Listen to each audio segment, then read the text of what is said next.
आज भी YouTube family हमारे यूट्यूब सीमा कश्यप में स्वागत है। आज मेरे मटर पनीर, ये रहा मटर पनीर, ये रहा तेल गर्म हो गया, इसमें मटर पनीर डाल देंगे। आज देखिए तेल में मटर पनीर मटर भी डाल दिया है, नमक डाल दिया है, भूनेंगे। भून जाएगा तो उसके बाद क्या कहते हैं सब्जी बनाएंगे।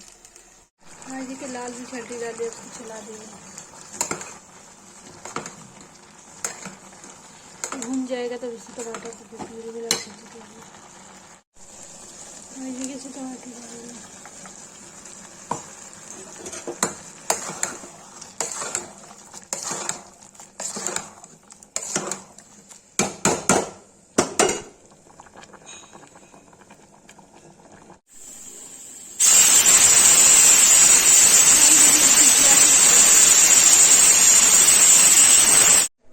गाइस देखिए मटर आलू की सब्जी बनकर तैयार होगी। जिसको ये रेसिपी पसंद आए लाइक कमेंट शेयर सब्सक्राइब जरूर करें, प्लीज़ कमेंट करें।